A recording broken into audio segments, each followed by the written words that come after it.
They say that deep in the heart of Blackwood Forest, the trees whisper things no human should ever hear. And right at the center of that chest-tightening silence, there stands a different one. Tall, twisted, with branches that look like claws reaching for the sky. Some call it the hangman's tree. Others prefer not to say its name out loud because they swear it's cursed. The air there is different. It doesn't move. There are no birds. Not even the wind passes through its dry leaves. And those who have dared to get too close say they've seen things no one should ever see. But what is really behind this legend? Is it just a story told to scare off the curious? Or is there something darker, more real, hiding among the shadows of the forest? The Blackwood Forest is located on the outskirts of a small town that prefers to remain anonymous. A place shrouded in almost permanent fog, where dirt paths disappear among centuries-old trees and the sound of your own footsteps is the only thing that breaks the silence. The locals avoid talking about the forest, and even more so about the tree. But if you manage to earn their trust, someone might tell you that it wasn't always like this. More than 150 years ago, that area was used as a place for public executions. It is said that during the darkest years of the 19th century, when justice was more rage than law, an improvised gallows was built around a sturdy tree that grew right in the center of the clearing. Some were hanged for terrible crimes, murderers, rapists, thieves. But others were simply inconvenient. Women accused of witchcraft, outsiders, political enemies. Anyone who challenged the order. They say that tree witnessed the deaths of more than 30 people. 30 broken necks, 30 hanging bodies, 30 trapped souls. As time went by, the town changed. Houses were built, schools and businesses arrived, but the Blackwood Forest remained there, untouched. And so did the tree. The legends began soon after. Hunters who disappeared, campers who returned with empty stares, teenagers who ventured out at night to prove their bravery and were never the same when they came back. One of the first documented cases happened in 1954. A 17-year-old boy, Thomas H., was found in the forest after being missing for 3 days. He was standing still, right in front of the tree. His lips were moving, murmuring nonsense words. The doctors were never able to diagnose anything specific. And until the day he died, 40 years later, he never spoke coherently again. His family always claimed that Thomas did not go into the forest alone that night. He went in with 2 other boys. None of them were ever found. The case was closed. Officially, the forest swallowed them up. But the story didn't end there. In the following years, at least a dozen disappearances in the area remained unsolved. In every case, witnesses mentioned a common detail: the missing people had spoken shortly before going to see the tree. And that's when the legend took hold.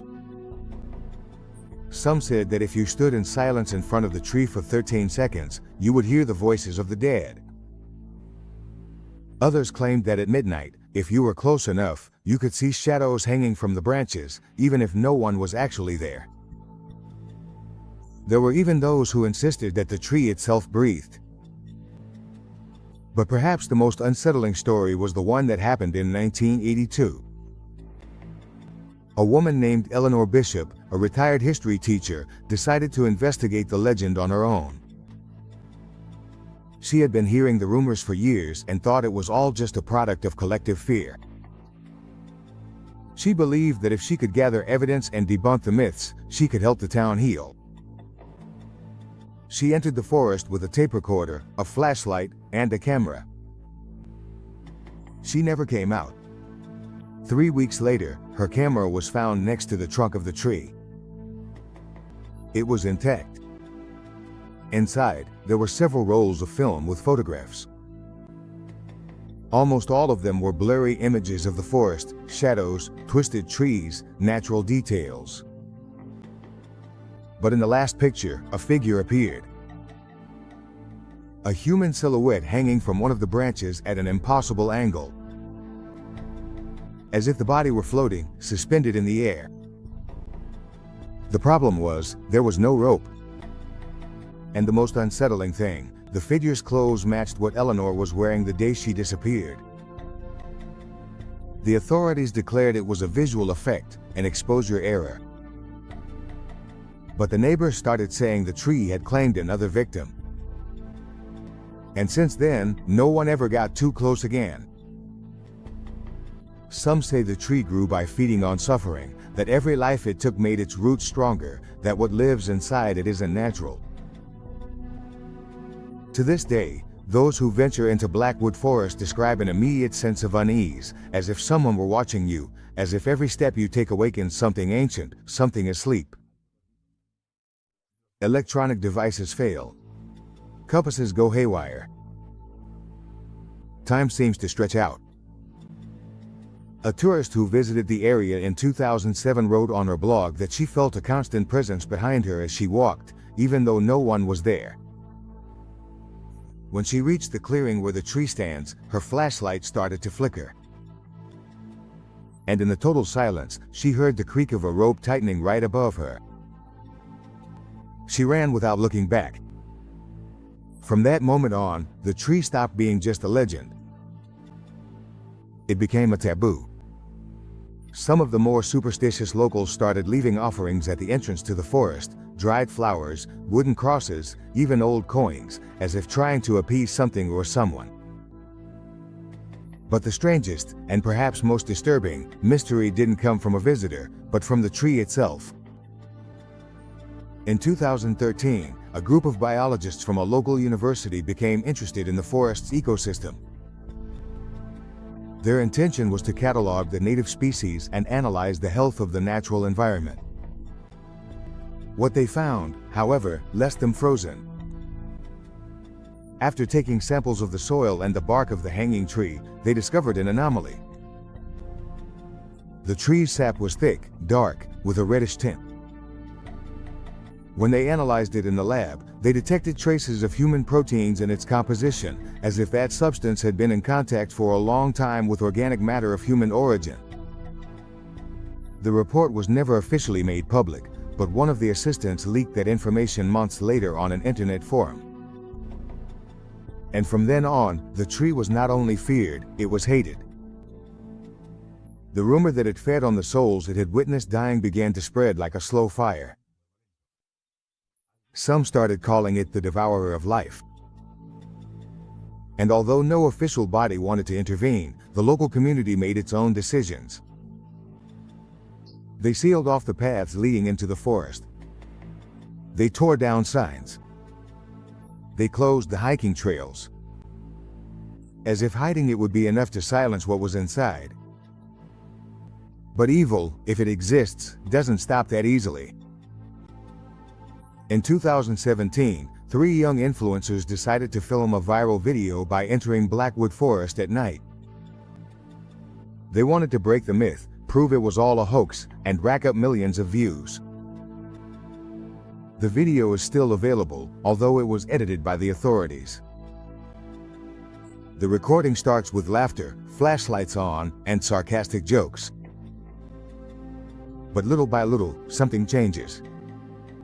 The camera starts to shake. One of the guys claims to have seen a figure in the shadows. Another starts screaming, saying he hears voices in the trees. And then, silence. The camera falls to the ground, pointing up at the sky. A faint whisper can be heard, a creak, and something like the sound of a rope being pulled tight. The video ends there. Only one of the 3 young men was found, hours later, in a state of shock, wandering near the road. He was barefoot, his hands covered in mud, and he kept repeating a single phrase over and over: it wasn't a tree. It was a cage. He never spoke about it again. Since then, no one has gone near the clearing. The undergrowth has grown so much that the paths have disappeared, and the tree seems bigger. Some recent accounts from explorers using drones or specialized equipment claim to have captured strange noises in their recordings. Distant wails, unintelligible whispers, and on one occasion, a figure high up in the branches that vanished instantly. Is it possible that the tree is holding something inside? Some kind of energy trapped by centuries of death, suffering, and despair? There are those who believe that yes, it's not just a cursed object, but a doorway, a crack between worlds. That in that forest clearing, where human pain was so intense and repeated, something was opened. Something that hasn't closed and keeps calling. The truth is that, despite all attempts to silence its story, the hanging tree is still there, twisted, motionless, watching. There is no legend that has managed to fully explain what happens in that place. But what we do know is that there are places in the world where things don't work as they should, where nature seems to have given up, where time twists, where logic has no place. And in the Blackwood Forest, that place exists. A silent clearing, a solitary tree, and a curse that, perhaps, was never just a story to scare children. Maybe it's not the tree that's cursed. Maybe we're the ones who shouldn't be there. Because if there's one thing history has taught us time and again, it's that places marked by death do not forget. And the hanging tree does not forgive.